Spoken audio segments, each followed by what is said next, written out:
You know, if you've ever felt small, looking up at the night sky, thinking about galaxies millions of light years away, just prepare yourself. Because today, we're going to deep dive into some cosmological concepts that are, well, they're far beyond what any telescope could ever see. These are ideas that can fundamentally change how you see reality. And our mission for this deep dive is pretty ambitious. We're going to explore two of the most colossal creations mentioned in the source texts, Sidrat Al-Muntaha and Al-Kursi. Right. And this material really reminds us that the spiritual path, this ascent to knowledge, it starts with contemplating the sheer, unimaginable grandeur of God's creation. Okay, so let's unpack this ascent. The whole framework here is the prophet's journey, the mirage. But first, we have to establish the setting. The immediate setting, yeah. Which is the seven heavens. The material describes them as these 6 incredible domes, layered one on top of the other, all above our Earth. And this is where the human mind really starts to struggle with the scale, because the sources, they don't use light years. They use terms that are meant to convey, well, impossibility. A 500-year journey. The 500-year journey, and that's just the distance between each heaven. The thickness of each heaven itself is another 500-year journey. It's a metaphor for a distance that you just can't comprehend.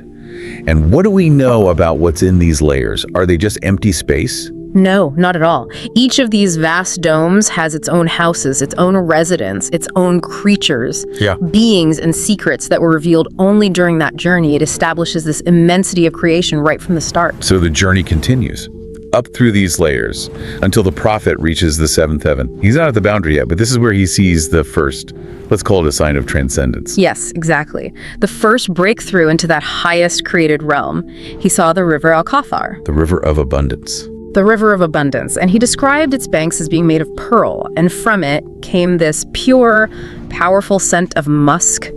It's a taste of the majesty that's about to come. And what comes next is a structure that represents the absolute limit of created existence as we know it. That's it. Beyond that point, the prophet saw a colossal, magnificent light, and that was Sidrat Al-Muntaha, the Lote tree of the utmost boundary.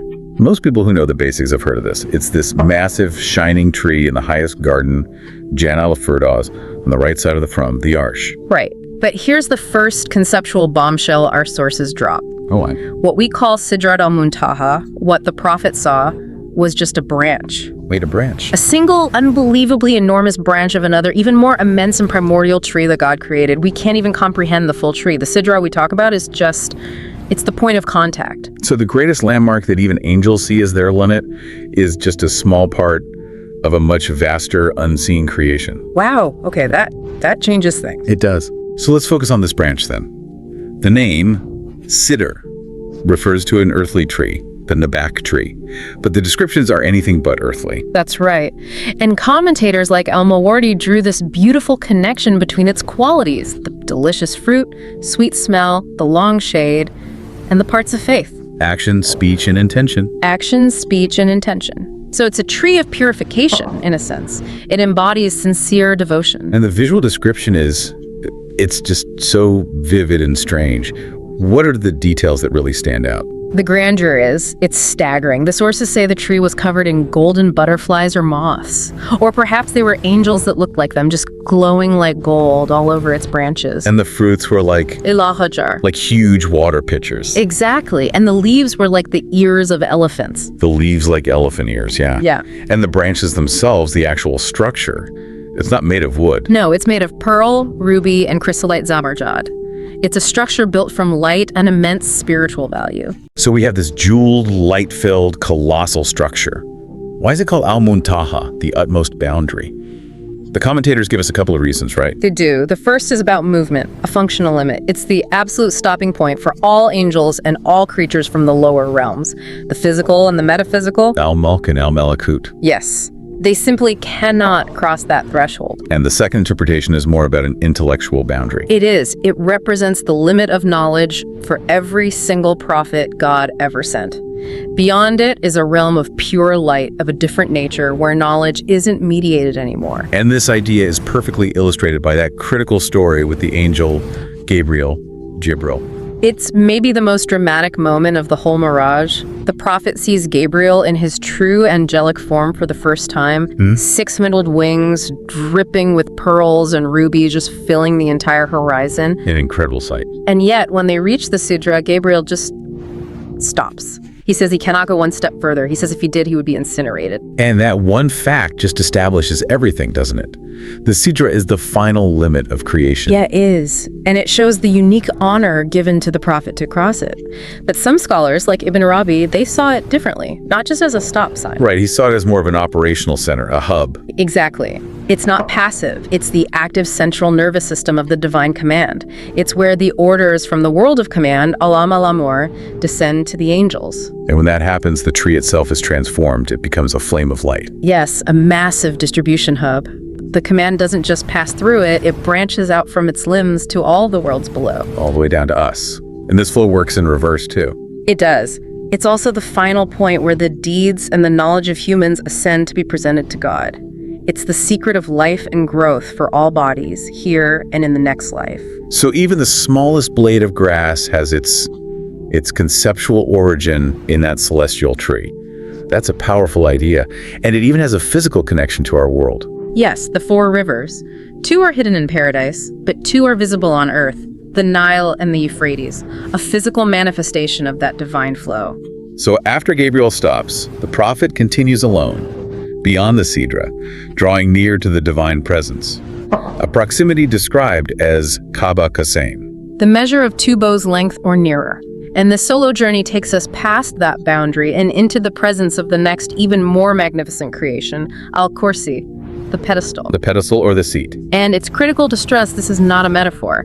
The major interpreters see it as a self-sustaining, sensible, celestial body, a real physical creation. But, and this is key, it's not a location for God. Right. God is transcendent beyond space and time. Exactly. Okay, so a physical body on this scale is hard to imagine, but the linguistics here are fascinating. The root of the word kursi. The root is karasa, and it means something that keeps layers from collapsing, like spacers, a cosmic reinforcing structure. And the sources point out that civil engineers today still use the term for an iron piece that separates layers of concrete. It's a support structure. That analogy is great for its function, but the scale is paralyzing. Give us the analogy the prophet used. Okay, so take the 7 heavens and the 7 earths, spread them all out. All of that combined is like a tiny iron ring you've dropped in a vast, rugged desert. And the desert is the kursi. The desert is the kursi. The entire created cosmos we can even imagine is just a lost ring compared to this one structure. That dwarfs everything we've talked about so far. And get this,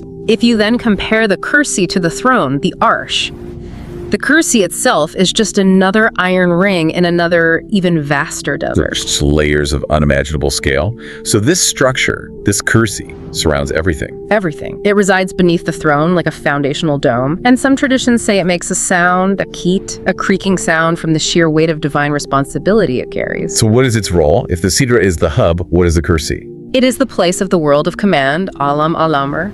It is the circle of encompassing power, will, judgment. The sources say it is metaphorically the place of God's feet, which scholars explain as the source of the foot of command and foot of prohibition. The governance of the entire universe. The management, the control, yes. And there's a ladder, a mirage, that angels use to bring the divine order down from the kursi to the Sidra, where it then branches out. It's a cosmic supply chain. And this structure is tied to 2 of God's most profound attributes. The first is mercy. Yes, it's tied to the name Al-Rahma, the merciful. The famous saying, "My mercy encompasses all things," is physically embodied by the kursi surrounding everything. So mercy is a structural reality, not just a concept. Exactly. It means even suffering or pain, because it exists within the kursi, must contain some hidden special mercy. Nothing is outside the scope of Al-Rahman. And the second attribute is knowledge. The word kursi also means knowledge. It does. It is the location of 2 immense, inexhaustible treasuries. The knowledge of God himself and the knowledge of the entire world, past, present, and future. Some have even called it a cosmic intellect. Okay, let's bring all of this monumental cosmology back down to Earth. Let's connect it to something tangible that we all engage with. Ayat al-Kursi, the verse of the pedestal. This verse is called the greatest in the Quran. And when you understand the scale of the Kursi, you understand why it has so much power.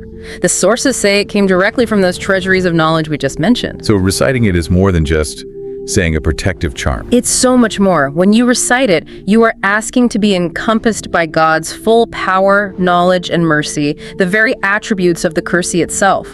You are invoking that cosmic protection to surround you. And since the Kursi is also described as a ladder, a mirkat, to the throne. Reciting the verse becomes a means of spiritual ascent, of getting closer to God. You are connecting yourself to the highest encompassing structure in all of creation.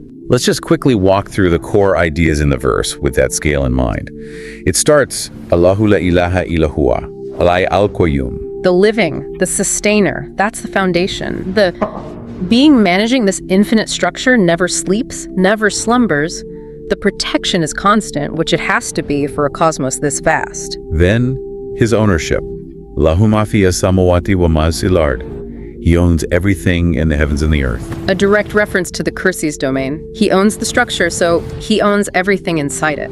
You're asking for protection from the one who owns the very boundaries of your existence. And then the part about his knowledge. Yes. He knows what is before them and what is behind them. That connects right back to the Kursi as a treasury of knowledge. His knowledge is total. Ours is only what he allows. And it all culminates in that final, powerful statement about preservation. The verse ends by saying that preserving this entire infinite structure, it causes him no difficulty at all. وَلَا يَدُوهُ حِفْظُهُ. Think about that. The preservation of a structure so vast, our entire cosmos is just a tiny ring inside it, is effortless for him.